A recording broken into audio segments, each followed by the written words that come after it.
I'm Rick, and this is Burn After Reading. I know I've been covering Maura Murray related topics, but this is going to be different. In addition to Maura, I think it's time to discuss some other topics I'm passionate about. See, be it a missing person cold case or a homicide case, um, be it solved or not, the one thing that grabs my attention is gross misconceptions. When I see that and how it impacts popular culture and the families, it turns my stomach, especially the ones pushing it and are just looking to get rich and famous. Truth be damned. They know what stirs people, they know how to get our attention, and they do it very well. They know how to craft the most compelling narrative. All they have to do is shape it, sell it, and get us drawn in hook, line, and sinker. The sad part, most of us, we don't even realize that it's happening. To sum it up, what they do is called propaganda. This is going to be the beginning of a new series I'm calling Perception Isn't Always Reality. And I'm going to start with the West Memphis Three. I suspect it's going to be pulverizing, perhaps unpopular. I'm not sure if minds will be changed, but I will do my best as I believe it to be true. If there's one thing I learned, perception isn't reality. What you see and what you are told on TV, documentaries, books, newspapers, the internet, etc., it isn't always the truth. Now, I'm not saying that's always intentional. I'm not saying that. But sometimes those sources, they don't do a good job vetting, researching, and validating what they put out there. I believe strongly and with conviction that's what happened with the West Memphis Three pro-innocence movement. Now, other people have covered this way before me, and for the most part, they've come up with the same conclusions. Some of those people being Gary Meese, Roberta Glass, Pat Brown, Ed Opperman, William Ramsey, just to name a few. I know there have been Reddit threads and old message boards, blogs, websites that also talk about it. And again, we all have some general differences, but above all, we agree with the totality of the evidence. And if you would like to research the case yourself beyond the books, documentaries, and other podcasts, you could check out the documents, the trial transcripts, the chronological events, the press coverages, the pleadings, the photos, and the crime lab information at callahan.mysite.com. All right, so let's go through a rundown of what happened. Three 8-year-old boys, Michael Moore, Stevie Branch, and Christopher Byers, went missing on the evening of May 5th, 1993 in West Memphis, Arkansas. Around 6 p.m., they are seen riding their bicycles on North 14th Street, heading in the direction of Goodwin. Around 8 p.m., John Mark Byers telephones the West Memphis police to report a missing child, which was 8-year-old Christopher Byers. 10 minutes later, an officer shows up to interview Byers, and by 8:30, Byers reported later he began searching a wooded area where his boy sometimes played, that area being Robin Hood Hills. Around 9 p.m., two mothers, Dana Moore and Pamela Hobbs, called to report that their 8-year-old sons, Michael Moore and Stevie Branch, were missing. A day later, around 6 a.m., Gary Gitchell, Chief Inspector of the West Memphis Police Department, announced that the three boys were missing and that he will direct the search efforts. And then at 1:45 p.m., Michael Moore, Stevie Branch, and Christopher Byers were discovered dead in a ditch submerged in murky water in a wooded area of Robin Hood Hills. The three victims were naked, hogtied, and badly mutilated. Part of the creek bank was slicked off, removing a significant amount of physical evidence. Nearly a month later, on June 3rd, 1993, 17-year-old Jesse Misskelley was arrested after he confessed to being one of the three involved in murdering the three 8-year-old boys.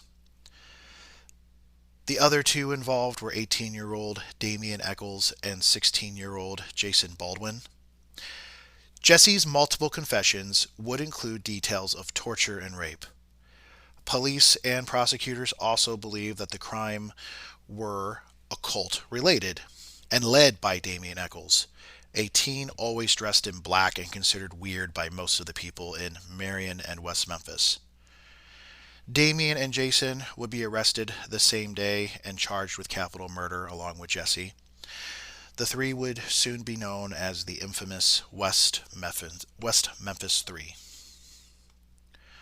On August 4th, Echols, Baldwin, and Misskelley attend a pretrial hearing before Judge David Burnett in Marion, Arkansas.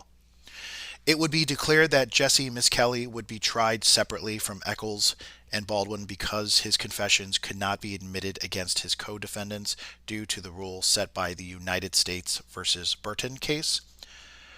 All three would be tried as adults. HBO documentary filmmakers Joe Berlinger and Bruce Sinofsky would be given extraordinary access to both trials in addition to interviewing law enforcement, both prosecuting and defense attorneys, families from both sides, and the defendants themselves. On February 5th, 1994, Misskelley was convicted by a jury of 1 count of first-degree murder and 2 counts of second-degree murder. The court sentenced him to life plus 40 years in prison. On March 19th, 1994, Echols and Baldwin were found guilty on 3 counts of murder. The court sentenced Echols to death and Baldwin to life in prison. The trial of the West Memphis Three and what happened after was a tragic local news story that quickly turned into a national media frenzy. Talk show hosts, journalists, documentary filmmakers, musicians, and Hollywood elitists cried that the West Memphis Three were railroaded by the system and were innocent. They got involved and shaped a narrative that didn't exactly jive with the facts of the West Memphis Three case. Supporters worldwide echoed their cries, and that movement became a horrific monster. Going back to the filmmakers who who were at the actual trials, helped excel the widespread fascination with their HBO-produced documentary called Paradise Lost: The Child Murders at Robin Hood Hills. It spawned 2 advocacy sequels expressing doubt about the legitimacy of the convictions and pointed at stepfathers, John Mark Byers in Part 2, and later Terry Hobbs in Part 3 as possible suspects. And in addition, Mara Leverett wrote a book called Devil's Knot, a book that would also question the case and point a finger at John Mark Byers. Later, Byers would become a supporter of the West Memphis Three, and any suspicion on him would conveniently go away. Mara also worked with Jason Baldwin on a book called Dark Spell. Peter Jackson and Fran Walsh would help fund a documentary called West of Memphis, directed by Amy Berg. Damien Echols and his wife, Lori Davis, would also get producer credits. Like the others, the film points to one of the victim's stepfathers as a possible killer, but this time it would just only be Terry Hobbs. And they used flimsy testimony and weak mtDNA evidence that was most likely due to secondary transfer. Again, do not confuse mtDNA with DNA. The money produced by activists and celebrities, especially Peter Jackson, would provide a legal dream team to the West Memphis Three. And despite the millions raised for the defense, the best they were able to do was ask for a rare deal called the Alford plea. It is a plea where the defendants admit that the evidence the prosecution has would likely persuade a judge or a jury to find their defendants guilty beyond a reasonable doubt, but that the defendants can assert innocence. However, let's be perfectly clear. it's still a guilty plea, but the convicted can maintain their innocence and walk away as free people. The West Memphis Three decided not to go through with their initial evidentiary hearing that would possibly lead to a new trial. Instead, they went with a guilty plea with time served. Quite astonishing for those who claim to seek truth and justice, and that's what this is about. Once the West Memphis Three were freed, the media falsely and irresponsibly claimed in interviews and articles that Damien, Jason, and Jesse were wrongfully convicted, not truly understanding the plea deal and the conditions of their release and why the state accepted the plea. The West Memphis Three are still convicted murderers and have not been exonerated. This is an undisputed legal fact. Like it or not, that's what it is. Before we get into why Damien, Jason, and Jesse were found guilty, it's important to explain why they were found guilty and by what methods. There are two ways to find someone guilty of a crime: direct evidence or circumstantial evidence, or a mixture of the two.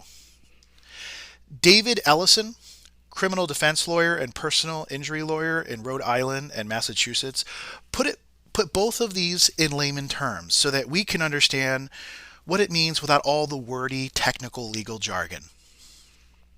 So direct evidence can be a witness testifying their direct recollection of events. This can include what they saw, what they heard, or anything they observed with their senses. Ultimately, the fact finder will have to determine how much they want to believe them. Now, circumstantial evidence is when a witness cannot tell you directly about the fact that is intended to be proved. Instead, the witness presents evidence of other facts that, based on a reasonable inference, would conclude that the fact finder to believe the intended fact to be proved. Many people say, well, this case is weak because it's circumstantial. It's a circumstantial case. This can be a dangerous assumption. Although circumstantial cases tend to be weaker than direct cases, the government can still use circumstantial evidence to prove their case. Sometimes it is easier to understand the difference with an example. If your brother comes to you and says that he saw it snow today, then there's direct evidence that it was snowing. If your brother told you that he woke up and he saw snow on the ground, then there is circumstantial evidence that it snowed. He did not see it snow, but it is reasonable that if there is snow on the ground, then it must have snowed. It is important to keep in mind that if the fact finder relies on circumstantial evidence, then the conclusions must be reasonable and natural based on their common sense and experience in life. Evidence can still be admitted even though it may seem weak. Ultimately, the jury or the judge, whoever is the fact finder, has the ultimate decision on how much weight to give a particular piece of evidence. This is known as the strength of the evidence. Books, movies, and televisions often tell you that the belief of circumstantial evidence may not be used to convict a criminal of a crime, but this view is incorrect. In many cases, circumstantial evidence is the only evidence linking an accused to a crime. Direct evidence may just not be there. It may not exist. In both civil and criminal proceedings, both direct and circumstantial evidence can be utilized. In a criminal case, however, the prosecution can condemn the defendant based on only circumstantial evidence. A prosecutor can condemn someone based on either direct or circumstantial evidence, or a mixture of both, like I said before. Now, the reason why I'm bringing direct and circumstantial evidence into this discussion is because I am sick and tired of listening to people claim that there was no direct evidence, hence the three are innocent. You know, it's always hearing about a lack of DNA from the West Memphis Three case, so set them free. But they are ignoring circumstantial evidence in its totality, which was sufficient to convict them. Not to mention Jesse's multiple confessions, which, in my view, constitutes direct evidence in his trial. Not in Damien and Jason's, but in his. So, in the next few episodes, I want to discuss Damien Echols, Jesse Misskelley, and Jason Baldwin separately, because I feel there's a lot to go into. I want to go over why they were found guilty, and why the evidence of guilt cannot be ignored or dismissed, and how circumstantial evidence works to prove that. I will also discuss other things, not court related, that gives a better understanding that points to guilt. So if you're interested in following along, please subscribe to this channel for updates. Now, having said all this, let me be perfectly clear because I know it's going to come up. I do not believe law enforcement or the prosecutors did a perfect job. I will not argue that at all. There are things that they did that made me cringe at times, and I'll go into some of it in this series. Still, the totality of the evidence was solid. In the end, that's what matters. Before I conclude, let's understand who the real victims are here.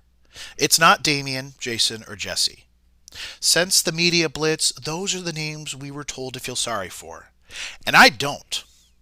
Not one bit. The ones we should feel sorry for are the ones who are not here. The ones who were brutally murdered. The young lives cut short by a deliberate and unmerciful means. The three who didn't get to experience life the way that we do. This is why I'm making this series. I'm making this for Michael Moore, Stevie Branch, and Christopher Byers because after all this time, they continue to get robbed of justice. Because their justice was hijacked by the West Memphis Three, and those convicted killers get all the pity. They get all the sorrow. They get the fame, and they get the one thing they took away from those little boys: life. Until next time.